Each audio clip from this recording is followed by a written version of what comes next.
No, at all. I trust the referees. Like I always say, goalkeepers, the mistake is around the post. So you make decisions. Sometimes you are right, sometimes not. I made the decision and.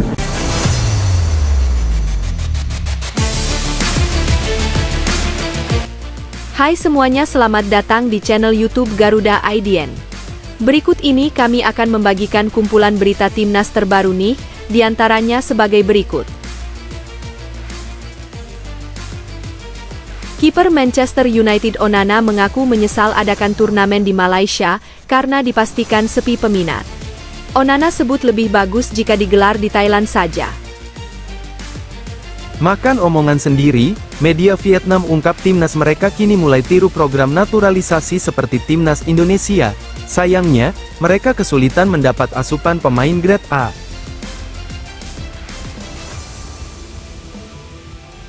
Mantap, Greg Nwokolo prediksi harusnya timnas Indonesia bisa lolos ke Piala Dunia dengan mudah karena sudah digawangi oleh pemain grade A, salah satunya adalah Ivar Jenner. Gelandang ini disebut setara dengan pemain Barcelona. Namun sebelum lanjut ke pembahasannya, alangkah baiknya untuk tekan tombol like dan subscribe-nya ya guys. Jika sudah, mari kita lanjut.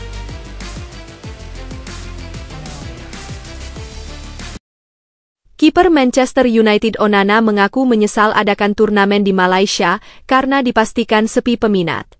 Onana sebut lebih bagus jika digelar di Thailand saja. Pada 28 Mei 2025 mendatang, di Stadion Nasional Bukit Jalil, Malaysia, akan digelar sebuah pertandingan persahabatan yang sangat dinantikan, yakni antara tim ASEAN All Stars dan raksasa sepak bola Inggris, Manchester United. Pertandingan ini merupakan bagian dari inisiatif yang diadakan oleh panitia AFF, yang bertujuan untuk merayakan sepak bola di kawasan Asia Tenggara, serta memperlihatkan kualitas para pemain terbaik dari seluruh Asia Tenggara. Pertandingan ini tentunya menjadi sorotan besar bagi penggemar sepak bola di Asia, terutama di kalangan penggemar Manchester United yang memiliki basis penggemar sangat besar di kawasan ini. Ajang ini tidak hanya bertujuan untuk mempromosikan olahraga sepak bola, tetapi juga sebagai wadah untuk memperlihatkan potensi pemain-pemain top dari negara-negara ASEAN. Kehadiran tim besar seperti Manchester United juga memberikan kesempatan langka bagi para pemain terbaik Asia Tenggara untuk bersaing dan mengukur kemampuan mereka di level internasional. Diharapkan, pertandingan ini dapat membawa dampak positif bagi perkembangan sepak bola di kawasan ASEAN, sekaligus menjadi platform bagi pemain-pemain muda untuk menunjukkan potensi mereka di panggung dunia. Para penggemar di stadion maupun yang menonton dari rumah pasti berharap melihat pertandingan yang seru dan penuh aksi.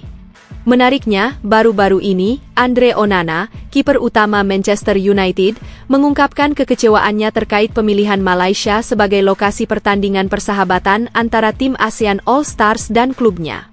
Menurutnya, ia baru saja menerima informasi bahwa Malaysia, khususnya sekitar area Stadion Bukit Jalil, ternyata tidak memiliki pantai atau destinasi wisata menarik yang biasa ditemukan di negara-negara Asia Tenggara lainnya. Bahkan, ia menyebutkan bahwa ia sedikit merasa kecewa karena seharusnya acara semacam ini bisa diadakan di Thailand, khususnya Bangkok, yang dikenal dengan berbagai objek wisata menarik dan kelezatan kulinernya. Bagi Onana, sebagai seorang atlet yang juga memikirkan pengalaman luar lapangan, lokasi yang menawarkan lebih banyak pilihan hiburan dan tempat wisata tentu akan lebih menarik bagi para pemain dan pengunjung. Ia merasa seharusnya acara besar seperti ini bisa memanfaatkan keunggulan destinasi wisata di kawasan Asia Tenggara, yang bisa memberikan pengalaman lebih menyeluruh. Kenapa tidak di Bangkok saja, yang punya lebih banyak untuk dilihat dan dinikmati? Ujar Onana dengan nada kecewa. Selain mendapat kritik tajam dari beberapa pemain Manchester United, seperti kiper Andre Onana, yang merasa kurang puas dengan pemilihan Malaysia sebagai tempat penyelenggaraan pertandingan, laga antara tim ASEAN All Stars dan MU diprediksi akan berlangsung sepi penonton.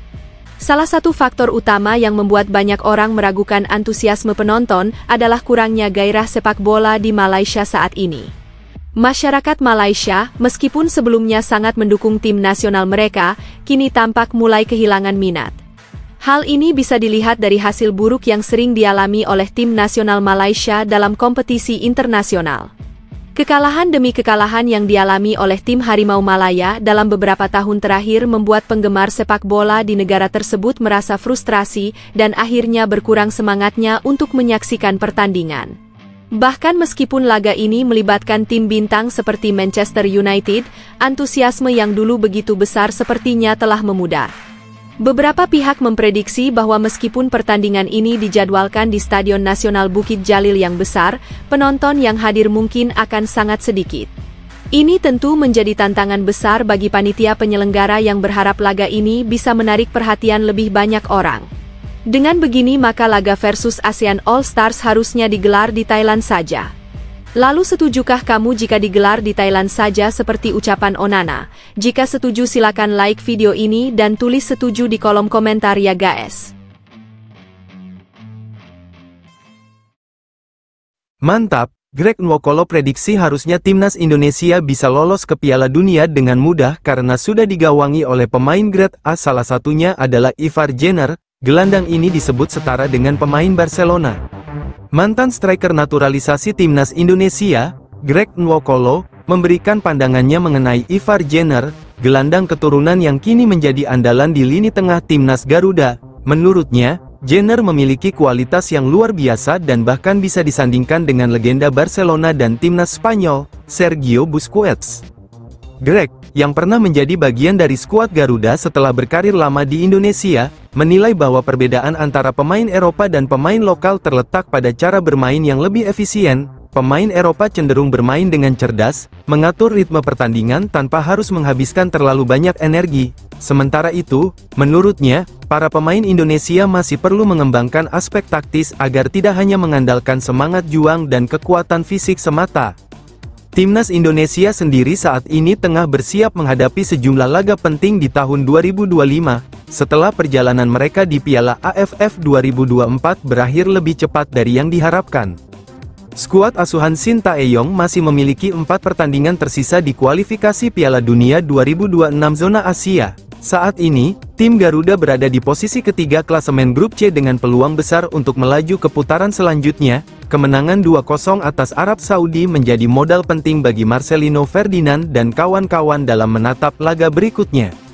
Pada Maret 2025, timnas Indonesia akan menghadapi 2 pertandingan krusial.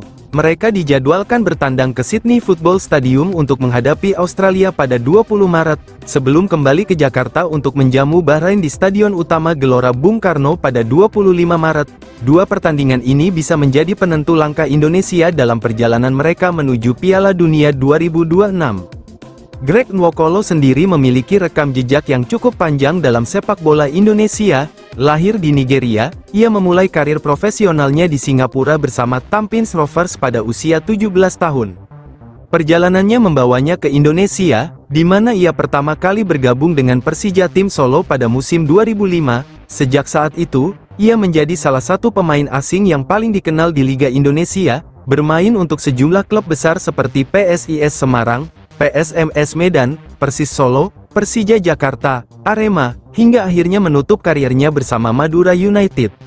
Setelah resmi menjadi WNI pada 10 Oktober 2011, Greg menjalani debutnya untuk timnas Indonesia dalam pertandingan kualifikasi Piala Asia 2015 melawan Arab Saudi pada 25 Maret 2013. Setelah pensiun, ia tetap mengikuti perkembangan timnas Indonesia dan memberikan pandangan kritis terhadap permainan tim, termasuk menyoroti peran pemain-pemain keturunan seperti Ivar Jenner. Greg juga membandingkan kondisi timnas di eranya dengan saat ini. Ia menyebut bahwa di zamannya, menghadapi tim-tim kuat seperti Arab Saudi hingga Jepang merupakan tantangan besar.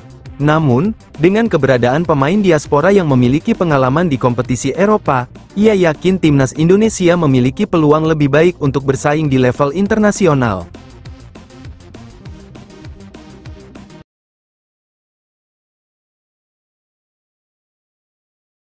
Netizen geram, Indra Syafri diminta belajar dari Winston Bogarde, pelatih timnas junior asal Belanda yang punya banyak prestasi. Jika tidak, warganet ingin PSSI yang turun tangan untuk mengganti Indra dengan pelatih ini. Perbandingan antara Indra Syafri dan Winston Bogarde dalam dunia kepelatihan tengah menjadi perbincangan hangat, terutama setelah kekalahan telak timnas Indonesia U20 dari Iran dengan skor 0-3 di laga perdana Piala Asia U20 2025. Banyak pendukung Garuda Nusantara yang mulai mempertanyakan kepemimpinan Indra Syafri dan menyarankan PSSI untuk mencari alternatif lain, salah satunya Winston Bogarde.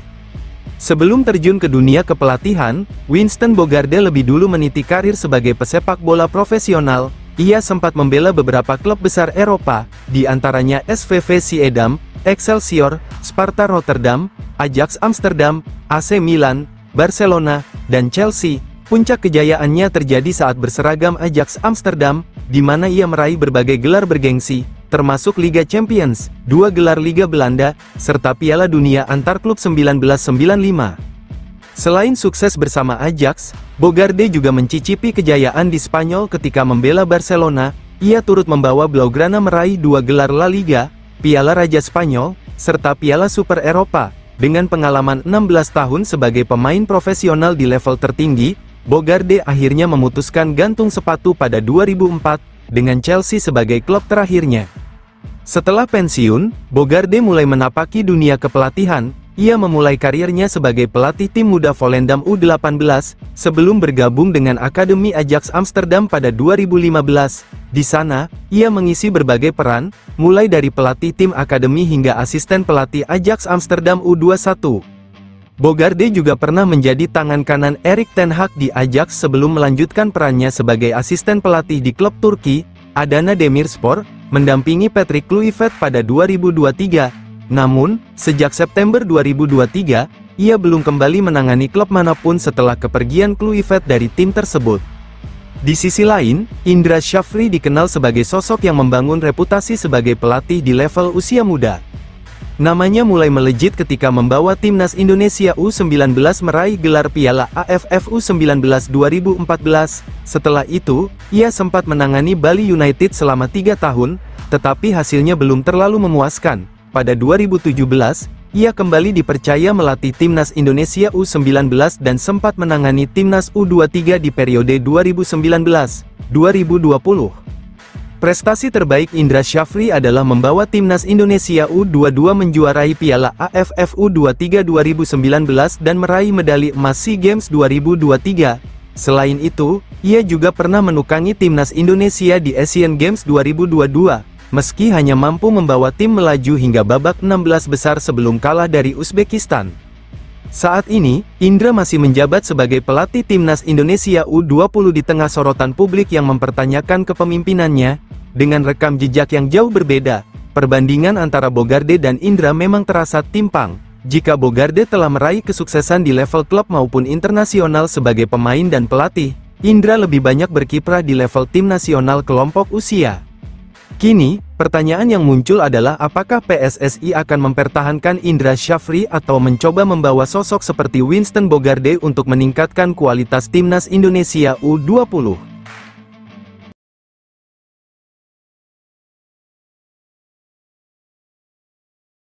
Makan omongan sendiri, media Vietnam ungkap timnas mereka kini mulai tiru program naturalisasi seperti timnas Indonesia. Sayangnya, mereka kesulitan mendapat asupan pemain grade A. Media Vietnam yang sebelumnya dikenal sering mengkritik kebijakan naturalisasi timnas Indonesia, kini justru memberikan apresiasi terhadap kontribusi pemain keturunan yang memperkuat skuad Garuda. Hal ini cukup mengejutkan, mengingat publik Vietnam kerap melontarkan sindiran terkait kebijakan PSSI yang mendatangkan pemain-pemain diaspora asal Eropa. Seiring berjalannya waktu, naturalisasi pemain diaspora menjadi tren yang diadopsi oleh berbagai negara, termasuk Indonesia. Kehadiran pemain-pemain berpengalaman dari luar negeri telah membawa dampak positif bagi timnas Indonesia, terbukti dengan peningkatan performa di berbagai ajang internasional. Tim Garuda berhasil tampil di Piala Asia di berbagai kategori usia, melaju ke putaran ketiga kualifikasi Piala Dunia 2026, serta mengalami kenaikan peringkat di ranking FIFA. Keberhasilan Indonesia dalam mengelola pemain naturalisasi tampaknya mulai menginspirasi negara tetangga seperti Malaysia dan Vietnam. Malaysia, misalnya, telah mengintegrasikan 9 pemain naturalisasi ke dalam skuad mereka untuk Piala AFF 2024. Meskipun belum meraih gelar juara, langkah ini menjadi bukti bahwa mereka semakin selektif dalam menjaring pemain diaspora, meniru strategi yang diterapkan Indonesia. Vietnam bahkan telah mencatatkan keberhasilan instan setelah menaturalisasi striker asal Brasil, Rafaelson, yang kini dikenal sebagai Nguyen Xuan San. Kehadirannya langsung memberikan dampak besar dengan membawa Vietnam menjuarai Piala AFF 2024, sekaligus meraih penghargaan sebagai pemain terbaik turnamen. Meski begitu, kesuksesan Vietnam dan Malaysia masih belum bisa menandingi dampak besar yang diberikan oleh para pemain naturalisasi timnas Indonesia. Media Vietnam, Soha, dalam salah satu artikelnya, menyoroti bagaimana awalnya Indonesia sempat mengalami masa sulit meskipun sudah diperkuat pemain diaspora. Hal ini terlihat saat mereka mengalami kekalahan telak dari Irak dan meraih hasil kurang memuaskan di beberapa laga uji coba. Namun, seiring berjalannya waktu, para pemain naturalisasi mulai menyatu dengan pemain lokal. Hasilnya, timnas Indonesia mampu mencetak sejarah dengan menumbangkan Vietnam 2 kali berturut-turut di kualifikasi Piala Dunia 2026, sekaligus mengamankan tiket ke babak ketiga turnamen tersebut. Keberhasilan ini membuat media Vietnam mengakui bahwa strategi naturalisasi yang diterapkan PSSI telah menunjukkan hasil yang luar biasa hanya dalam waktu kurang dari 1 tahun. Tak berhenti sampai di situ, Indonesia terus memperkuat skuadnya dengan mendatangkan talenta baru.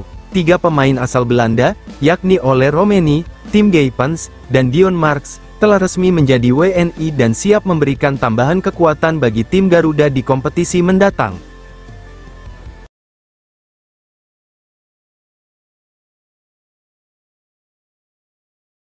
Ngeri, Cirus Margono berhasil tampil gemilang di Liga Turki sampai curi perhatian klub-klub lain. Di samping itu, dia juga siap dipanggil ke Timnas Indonesia untuk gantikan Maarten Paes. Timnas Indonesia kembali dikaitkan dengan pemain keturunan Eropa jelang lanjutan kualifikasi Piala Dunia 2026. Kali ini, perhatian tertuju pada seorang kiper muda berbakat, Cirus Margono. Banyak yang bertanya-tanya, apakah penjaga gawang bertalenta ini benar-benar akan bergabung dengan skuad Garuda demi memperkuat lini pertahanan di ajang internasional? Cirus Margono, yang memiliki darah Indonesia Amerika Serikat, resmi menjadi warga negara Indonesia pada awal 2024. Setelah menyelesaikan proses naturalisasi, ia kini bermain untuk klub Liga Super Kosovo, KF Dukakjini. Meski sempat menganggur selama 6 bulan pasca hengkang dari Panathinaikos, klub elit Yunani, kiper berusia 23 tahun ini langsung menunjukkan kualitasnya begitu diberi kesempatan tampil. Dalam laga debutnya bersama KF Dukakjini, Margono memang belum berhasil membawa timnya meraih kemenangan setelah kalah tipis 0-1 dari Balkani. Namun, yang menarik perhatian adalah performa individunya yang luar biasa di bawah Mister Gawang. Ia mencatatkan jumlah penyelamatan terbanyak di Liga Super Kosovo dalam 3 tahun terakhir, sebuah pencapaian yang membuktikan kemampuannya tetap terjaga meski sempat vakum. Kemampuan Margono yang semakin berkembang ini membuat peluangnya untuk membela timnas Indonesia kembali terbuka. Sebelumnya, ia belum masuk dalam rencana Sintayong, yang kala itu lebih memilih kiper dengan jam terbang lebih tinggi. Salah satu alasan utama Margono belum dipanggil adalah minimnya menit bermain saat masih berseragam Panathinaikos. Namun, situasi kini berubah. Pelatih baru timnas Indonesia, Patrick Kluivert, diketahui menetapkan standar tinggi bagi pemain yang ingin masuk skuadnya. Salah satu syarat utama adalah memiliki waktu bermain yang cukup bersama klubnya masing-masing. Dengan performanya yang mulai stabil di Kosovo, bukan tidak mungkin Margono mendapat panggilan untuk bergabung dengan timnas Garuda di masa mendatang. Jika nantinya dipanggil, Margono bisa menjadi pelapis ideal bagi kiper utama timnas Indonesia saat ini, Maarten Paes. Mengingat pentingnya memiliki kiper cadangan yang berkualitas, kehadiran Margono bisa menjadi solusi yang tepat untuk memperkuat kedalaman skuad Garuda. Dengan postur tubuh menjulang 193 cm dan kemampuan refleks yang mumpuni, Margono memiliki potensi besar untuk berkembang lebih jauh. Jika terus menunjukkan performa positif di klubnya, peluangnya untuk mengenakan seragam timnas Indonesia bukan lagi sekadar wacana, melainkan sebuah kemungkinan nyata. Kini, semua bergantung pada konsistensinya di level klub, yang bisa menjadi tiket bagi dirinya untuk memperkuat timnas Indonesia di kualifikasi Piala Dunia 2026.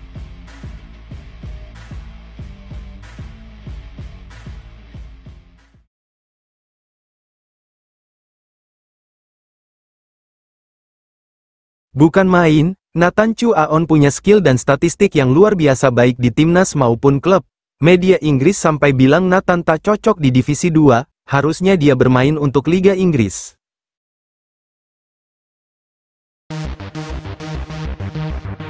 Nathan Chu Aon, bek timnas Indonesia yang saat ini berstatus pemain Swansea City, mendapat sorotan tajam dari media Inggris, Football League World. Media tersebut menilai bahwa Nathan masih kesulitan menembus tim utama Swansea dan mungkin lebih cocok bermain di kasta ketiga Liga Inggris, League One, ketimbang bertahan di Championship.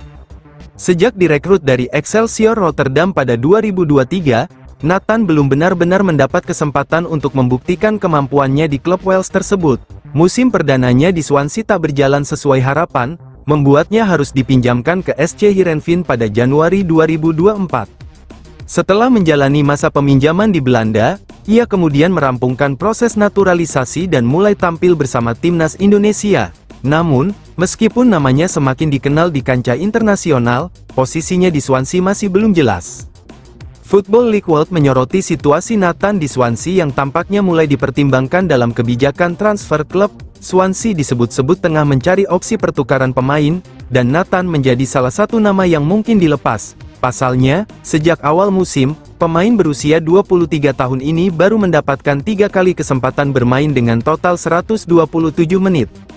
Menurut analisis media tersebut, Nathan memang belum berada di level yang cukup matang untuk bersaing di Championship, tetapi hal itu bukan berarti karirnya mentok. Justru, ia bisa menjadi pilihan menarik bagi klub-klub League One yang membutuhkan bek kiri dengan pengalaman di level kompetitif. Salah satu klub yang disebut sebagai destinasi potensial bagi Nathan adalah Wycombe Wanderers. Klub tersebut saat ini hanya memiliki satu bek kiri murni, Daniel Harvey, sehingga Nathan bisa menjadi alternatif yang menjanjikan. Meskipun perjalanan Nathan di Swansea belum sesuai harapan, catatan karirnya menunjukkan bahwa ia bukan pemain sembarangan. Sebelum hijrah ke Inggris, ia telah mencatatkan 33 penampilan di Eredivisie, liga tertinggi Belanda. Pengalaman itu membuktikan bahwa ia memiliki kapasitas untuk tampil di level tinggi. Jika mendapatkan kesempatan bermain secara reguler, bukan tidak mungkin Nathan bisa kembali ke performa terbaiknya dan membangun kembali karirnya. Kini, yang menjadi pertanyaan adalah apakah Nathan akan bertahan dan berjuang untuk mendapatkan tempat di Swansea, atau menerima tawaran dari klub lain demi menit bermain yang lebih banyak. Keputusan yang diambilnya dalam waktu dekat akan sangat menentukan bagaimana perjalanan karirnya ke depan, baik di level klub maupun di timnas Indonesia.